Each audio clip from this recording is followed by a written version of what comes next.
Olá, eu me chamo Nazaré, sou membro da Igreja Batista do Fonseca. Estou aqui para compartilhar um pouco com vocês daquilo que Deus tem feito no campo missionário. Sou missionária da Junta de Missões Nacionais, atuo no projeto Cristolândia. Atualmente eu estou na Cristolândia em São Gonçalo, ali em Alcântara, no Barracão. E estou aqui para compartilhar com vocês, falar sobre as questões emocionais que envolvem os usuários de droga. Mas antes de começar, de falar sobre essas experiências, eu quero falar aquela experiência que eu tive com Deus em relação a essa questão de depressão. Antes de começar de falar, eu gosto muito desse versículo, que a palavra de Deus diz assim: eu quero verdadeiros adoradores, que me adorem em espírito e em verdade. Então, é interessante essa questão de depressão no povo evangélico. Porque às vezes, se você se depara com essa situação, você tem uma dificuldade, às vezes, de falar, de compartilhar com o irmão, porque como é que pode um servo de Deus estar depressivo? Pode sim. Pode sim, porque nós encontramos lá nos heróis da fé, e um muito falado, com certeza, durante esse período todo que está sendo estudado, falando sobre depressão, não tem como não falar de Elias, né? Que foi para a caverna, quando passou aquela situação toda, mas ele enfrentou 450 profetas de Baal. E depois, né, quando vem Jezabel ali enfrentá-lo, ele vai e se esconde numa caverna. Nós temos o apóstolo Paulo no Novo Testamento. João. Então, como é que pode? Eles tiveram aquela intimidade ali com Deus, que deixaram um relato, deixaram um legado. Está ali escrito na Bíblia. Nós vamos lá para o século XIX, nós encontramos o príncipe da palavra, que é Charles Spurgeon. Como é que pode? No século XIX, considerado o príncipe da palavra, passar por esse processo de depressão. E quem sou eu? Então, queridos, é isso que eu quero compartilhar. A palavra de Deus diz que no mundo nós teríamos aflições, mas que nós tivéssemos bom ânimo. Então, se você está passando por um problema de depressão, em frente. Em frente. E é isso que nós devemos fazer. Eu quero compartilhar, antes de falar desses testemunhos, daquilo que aconteceu comigo. Um tempo atrás, eu fazia 2 faculdades, fisioterapia de manhã, eu trabalhava à tarde e fazia teologia à noite. Eu tinha 9 matérias de fisioterapia e 9 de teologia. E no seminário, um colega, seminarista, o Wesley, a gente conversando sobre depressão, vamos falar alguma coisa sobre depressão, vamos fazer alguma coisa para ajudar as pessoas, enfim. Nós fomos falando, e ele trabalhava numa igreja, trabalhava na secretaria, ele disse, mas eu tenho a biblioteca, enfim. E a gente conversou, mas ele que fechou esse trabalho. Ele chegou com uma folha, e essa folha de trabalho, quando ele chegou, estava em cima das provas. E aí eu falei assim, eu vou guardar, eu não vou fazer agora, não tem como. Vou fazer prova aqui, vou fazer nas 2 faculdades. E funcionava exatamente assim, fazia 5 provas de teologia, na segunda semana eu fazia tanto de teologia quanto de fisioterapia. Na última semana eu fazia só de fisioterapia. E exatamente nesse tempo. Eu fiz as primeiras provas, a segunda semana de teologia passei em todas. Na segunda semana eu fiz as de fisioterapia, passei em todas. Só que na última semana, teve uma prova que eu apenas só escrevi o meu nome, entreguei para o professor. O professor olhou para mim, não entendeu nada. Entreguei para ele e saí. Eu vinha para casa, meus filhos iam para a escola, meu marido ia trabalhar. Eu ficava, eu deitava, jogava o edredom por cima de mim, ficava ali. Nessa época eu trabalhava com estética e eu ligava e pedia para desmarcar todos os meus clientes. Nessa época eu me lembro muito bem que passava uma pessoa que vendia empadinha e ele gritava. E eu dizia, ai meu Deus do céu, lá vem aquele homem. E eu tentava tampar meus ouvidos para não ouvi-lo. E era assim, uma coisa muito estranha. Eu imaginava, eu dizia, ai meu Deus, eu queria estar num lugar para não ouvir ninguém. Eu imaginava um buraco na terra e fechar aquele buraco para que eu não ouvisse ninguém. O que é isso, meu irmão? Uma cova. É morte. Enterro. Falou o português, claro, mas era isso que eu pensava. Se eu pudesse ficar dentro de um buraco para não ouvir nada e ninguém. Eu não tinha vontade de comer, não tinha vontade de tomar banho, enfim. Só que quando eu comecei a sentir, eu falei com uma amiga e ela, médica, ela foi lá e passou, não, vou te dar um remedinho. Eu falei, eu não estou dormindo bem, eu não estou conseguindo dormir direito. Vou passar um remedinho que você vai melhorar. Queridos, graças a Deus por isso. Meio louco, mas aí é que eu não dormi mesmo. Passei 2 dias tomando remédio, eu fiquei direto, sem dormir. Eu falei, pronto, agora piorou mais ainda. Aí eu liguei para ela, ela mandou suspender. Aí foi algo que eu determinei dentro de mim, eu não vou tomar remédio, já que está fazendo efeito contrário. E aí imagina, nesse processo, nesse momento, muitas coisas passam na tua cabeça.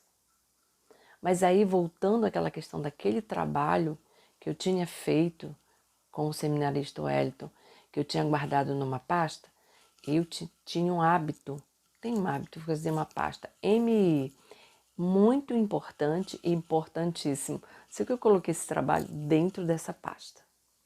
Queridos, quando veio o resultado das últimas provas de fisioterapia, que eu não passei em nenhuma, aí é que eu fiquei pior ainda.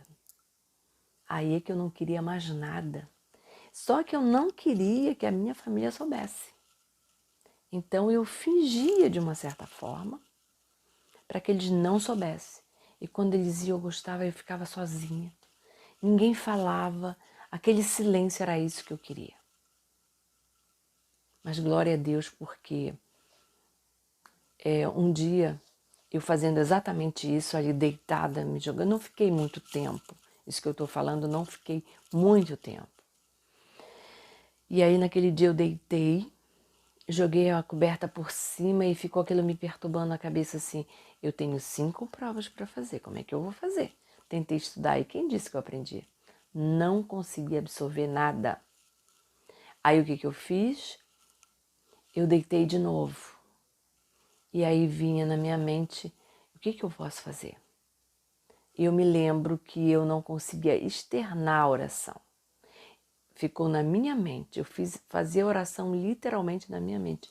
Eu pensava e pedia socorro para Deus. Isso foi a melhor coisa que eu fiz. Também quero deixar aqui bem claro que eu estou compartilhando meu testemunho e não estou te dizendo que você não vá ao médico. Procure o médico, sim. Isso aconteceu comigo dessa forma. E ali, o que eu fiz naquele dia? Fui puxar o relatório das provas, daquilo que eu precisava, qual era a primeira prova. Caiu na minha frente, eu tenho até uma impressão assim, me veio à mente, parece que Deus colocou na minha frente aquele papel. Aquele papel a gente tinha, era um trabalho simples, mas tinha um exemplo de uma pessoa que tinha sofrido um acidente e que lutou e conseguiu superar. E depois vem a história de Elias.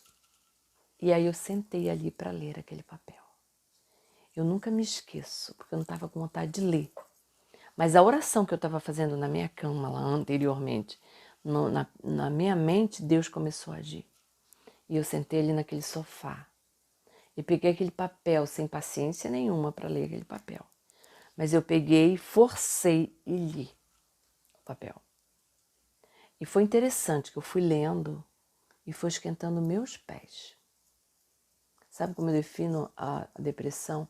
É como se você fosse morrendo. E ali eu fui esquentando meus pés, foi esquentando meu corpo. E ali, quando eu terminei aquele papel, como se tivesse assim, feito alguma coisa assim no meu corpo. Foi esquentando, esquentou até a minha cabeça. Foi dos pés à cabeça. É como se eu fosse me sentindo vida. Exatamente essa foi a definição. Gente, depois que passou, eu me lembro que me deu fome, vontade de tomar banho. Eu fui e fiquei horas ali no banheiro. E aí eu comecei, as minhas forças começaram a voltar. Eu fui para a cozinha e fiz um lanche. Comi com vontade, porque anteriormente eu beliscava as coisas. Dali, queridos, começou aquele processo. Eu falei assim, meu Deus. Passei. Aí eu fui estudar a matéria para as 5 provas. Eu tive amigas que ficaram em 2 matérias. E eu fiz um propósito com Deus. Eu falei, cada dia eu vou subir um degrau. E eu vou passar nessas 5 provas. Mas eu já estava outra. Aquela coisa, aquele peso tinha saído como se eu tivesse me libertado de algo. E aí eu comecei a estudar. Aí eu fui na segunda, fiz a prova. A primeira prova passei. Aí eu fui na terça, fiz a prova, passei. E assim foi quarta, e assim foi quinta, e assim foi sexta. Na sexta-feira eu me lembro que foi uma prova, se eu não me engano, de farmacologia. E a prova, o professor chegou lá e ainda falou assim, a prova é oral. Imagina no estado que eu estava, fazer uma prova oral. E aí ele começou, eu me lembro até hoje, ele perguntou a primeira, eu não consegui responder. Só que ela é uma matéria que uma pergunta é ligada à outra e assim. Só que a única pergunta solta era essa. As outras eram uma interligada à outra. E graças a Deus. Ele me perguntou a segunda, a terceira e aí eu fui e consegui responder a prova oral. Moral da história. Passei nas 5 provas. E assim aquilo voltou. Eu voltei assim a ter força, a vontade de trabalhar. E graças a Deus por isso. Queridos, quando eu compartilho o meu testemunho, eu volto a ressaltar. Não deixe de procurar um médico. Porque na realidade, a depressão, eu quero deixar aqui, relatar que ela afeta o bio, psíquico, socioeconômico e espiritual. Não resta dúvida. Então a gente tem que tratar, tem que cuidar sim. Mas aí, queridos, depois desse processo aí, graças a Deus, eu voltei a ser quem eu era. Agora, deixar uma coisa clara. Eu sinto até hoje, quando vem alguma coisa que me afeta muito, eu procurei uma válvula de escape. E hoje eu já tenho a minha. E não é que a minha não serve para outro, serve para mim. É o que cada um tem que buscar, essa válvula de escape. O que eu posso fazer? E vendo uma psicóloga na televisão, ela falando para uma outra pessoa, na época nem psicóloga eu podia, eu tinha condições para pagar. E aí ouvindo que ela falou que era importante você sair do meio que você estava. Você sair, se desligar um pouco. Isso faz muito bem. E eu me lembro que na época, queridos, não foi para Ilhas Caimãs, não. Que eu já ouvi um relato de uma pessoa, um processo parecido, que ela foi para ilhas para poder se tratar. Eu fui no Plaza tomar um cafezinho, eu gosto muito de café. E ali eu saía daquele meio que eu estava e ia. Mas isso é a tua mente, é você com você mesmo. Eu gostava de sozinha. Eu olhava as coisas, eu sentava e tomava um café. Aí eu comecei a ver que ali era a minha válvula de escape. E uma outra coisa que aconteceu muito boa, que foi em relação a na 22 de novembro, foi uma irmã dando uma aula de EBD. Ela virou assim, disse assim: você tem tirado o seu melhor para Deus? Gente, foi incrível. Eu fiquei plenamente que foi Deus conduzindo tudo aquilo que eu precisava. Ele sabia da minha situação, ele sabia das minhas condições e ele foi trabalhando. E quando a irmã falou, eu ia dar aula, ainda não tinha chegado ninguém, e ela dando aula, ela disse assim: você tem tirado o seu melhor para Deus? Eu estou falando do seu melhor tempo. E ali eu peguei, quando ela falou aquilo, ela nem sabe, ela não estava dando aula, ela estava na outra classe, na outra sala. E eu disse: é verdade, eu quero tirar o meu melhor para Deus. E eu tinha um folheto de uma determinada igreja que estaria aberta até Deus e Amor. Eu tinha ido nas barcas, estava aquele folheto dentro de mim, dentro da minha Bíblia.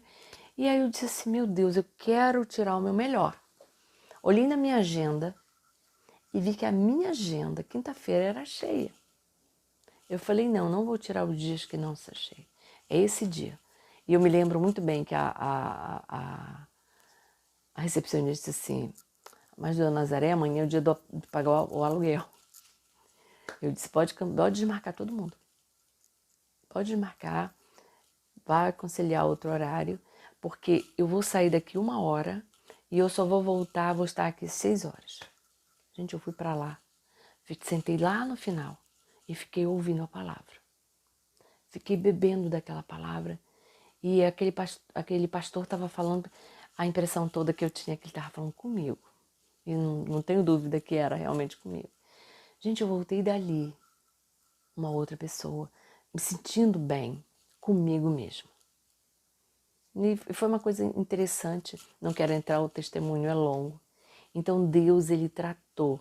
Então, de uma certa forma, por isso que eu digo que é biopsíquico, socioeconômico e espiritual.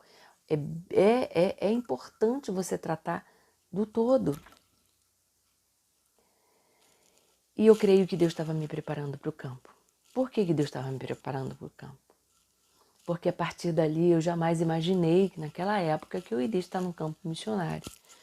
E como voluntária eu entrei em 2013, fazia trabalho voluntário desde 2006, mas em 2015 eu entrei na Junta de Missões Nacionais e fui trabalhar com dependentes químicos.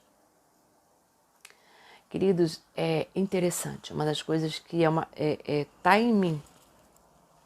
Eu amo de paixão. E é interessante que recarrega as minhas baterias fazer isso. Estar juntos, aconselhando, ouvindo o outro. E cada processo, cada um com um processo depressivo.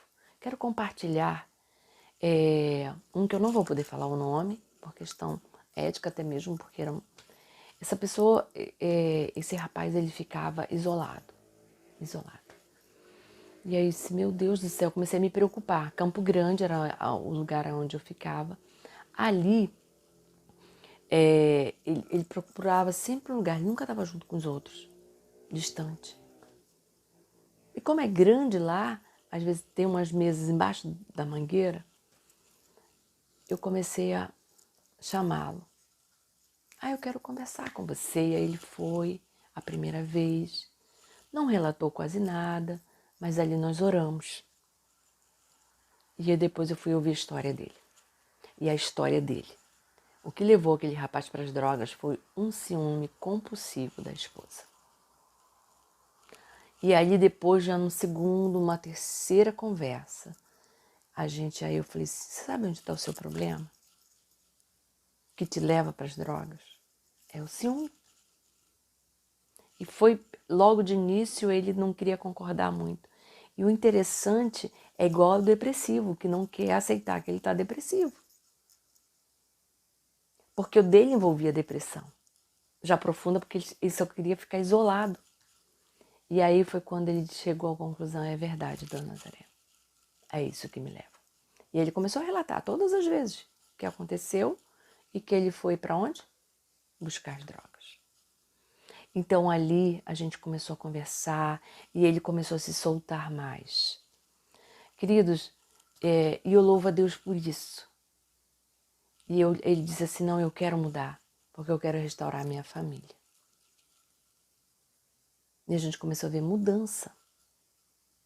Porque eu fico comparando, é igualzinho o médico quando não sabe qual é o remédio. Ele faz os exames e aí ele vai ter o diagnóstico preciso. E ele vai sair do paliativo e vai para exatamente aquele remédio que ele deve indicar para o paciente. A questão é importante eles descobrirem, eles saberem de onde está a causa, a origem. Então, a partir dali, essa pessoa começou a conversar, começou a procurar, a querer saber, a querer sair, porque o que ele queria era restaurar o casamento dele. Um outro testemunho que eu tenho é de esse eu posso relatar o nome, que é o seu Jorge. O seu Jorge também não era muito de conversa, sempre estava distante. E a minha preocupação sempre tem aquele que vem, conversa. É bom, você ouve, você aconselha, mas o que não conversa, você vai ver, ele está exatamente. Aí você começa a ver, aí tem aquelas pessoas que estão fazendo corpo mole. Quem não sabe, quem não passou por essa questão, por isso que eu disse que Deus estava me preparando para o campo. Porque hoje eu entendo perfeitamente, porque eu passei. E eu sei que quando uma pessoa está reclamando, não é corpo mole. É porque ela realmente, ela sente todas essas coisas. Ela não tem vontade de nada, de fazer nada. Ela não tem vontade, perde apetite, enfim. Mas voltando aqui à questão do seu Jorge. Seu Jorge, ele verdadeiramente se converteu. E tem uma pessoa muito especial que já partiu para a glória, que era a Arletinha. A Arlete me ajudava com comprar pipoca e um suco, um refresco, para fazer o cine pipoca. E o cine pipoca, eu fazia exatamente, na realidade eu começava com aconselhamento, eu tinha uma base ali de como é que estava a situação na unidade. Então eu procurava um filme sempre relacionado que viesse me ajudar de alguma forma. Sempre buscando algo, porque o filme, de uma certa forma, era um momento prazeroso para eles, porque até a pipoca te remete ao cinema, né? E o refresco, eles não levantavam, era eu e mais uns 2 radicais que servíamos. E eles ficavam sentados ali vendo aquele filme. Enfim, o seu Jorge, ele viu esse filme. E quando terminou, ele chorava compulsivamente. Ele disse, eu quero conversar com a senhora. E depois que a gente compartilhava aquele momento, cada um desabafava, falava, era muito bom. Seu Jorge, vamos conversar. Quando nós estávamos conversando, o seu Jorge disse assim, Dona Nazaré, eu nunca mais, através desse filme, eu pude me ver ali, o mal que eu fiz para minha esposa. Eu nunca mais quero fazer o que eu fiz com a minha esposa. Porque eu batia na minha esposa. Muito. E eu não quero fazer nunca mais isso. Isso foi algo fundamental. Porque ali o seu Jorge se deparou e se viu naquela situação. O seu Jorge ficou tão apaixonado pela palavra que às vezes eu estava almoçando, o seu Jorge vinha me perguntar as coisas. Ele anotava tudo na revistinha dele. Ele vinha me perguntar, ele vinha pedir aconselhamento. Uma pessoa interessada. O seu Jorge não ficou muito tempo na Cristolândia. Às vezes eles ficam 1 ano e meio, 2 anos, dependendo do tempo, dependendo do desempenho da pessoa. Eu creio que ele ficou um curto tempo, um médio tempo, vamos colocar assim. O seu Jorge saiu. E o seu Jorge é uma outra pessoa. De vez em quando os meninos me passam, os outros ex-alunos, informação dele. Ele está bem com a família. Então, sinal que realmente o seu Jorge se converteu e se reintegrou na sociedade, trabalhando e com a família. Moral da história, são maneiras, eram coisas que nós... eu pedi a oração para Deus para me mostrar algo que eu pudesse fazer para ajudá-los. Então, aquela pessoa que não gostava de conversar, que ficava isolado, depois, pelo contrário, não tinha horário do almoço, ele estava junto ali para aprender. Isso, exatamente isso. Porque a palavra de Deus, ela é realmente fantástica, ela nos ajuda a mudar, a ser transformado. E foi isso que aconteceu com o seu Jorge. Ele realmente foi uma pessoa que foi transformada.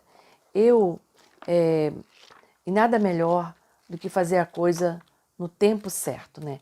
E o tempo de Deus e fazer aquilo que agrada o coração de Deus. Charles Spurgeon, ele faz aqui se eu acho aqui, num dos seus mananciais, ele escreve, e eu achei muito bonito isso aqui. E ele coloca assim: Deus é a sua porção, Cristo é o seu companheiro, o Espírito é o seu consolador, a terra é a sua residência temporária, o céu é o seu lar. Quando eu falei lá no início que Deus quer verdadeiros adoradores que o adorem em espírito e em verdade, é isso que Ele quer de cada um de nós. Que nós tenhamos esse despreendimento, que nós venhamos entender que o nosso Deus é poderoso para fazer infinitamente mais. E quando nós entendemos isso, não é que você não possa passar por um processo de depressão, não é isso que eu estou falando. Não é isso. Você pode passar sim. Mas você pode se recuperar. E você pode se autoconhecer e saber como lidar. Porque uma vez que você tenha passado por isso, não é que você vai ficar livre de uma vez por todas.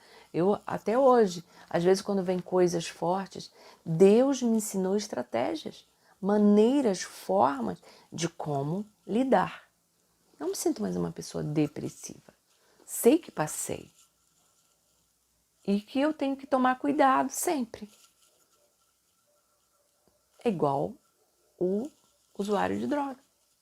E o usuário de droga, ele não pode, de forma nenhuma, ele tem que estar tomando cuidado a vida inteira, o tempo todo. Que Deus nos abençoe. Que Deus nos guarde, nos livre, nos proteja de todo o mal. Que Deus nos ensine, nos ajude a caminhar com Ele. E que venhamos buscar a face do Senhor. Que Deus te abençoe rica e poderosamente. Espero ter ajudado de alguma forma. Que Deus te abençoe.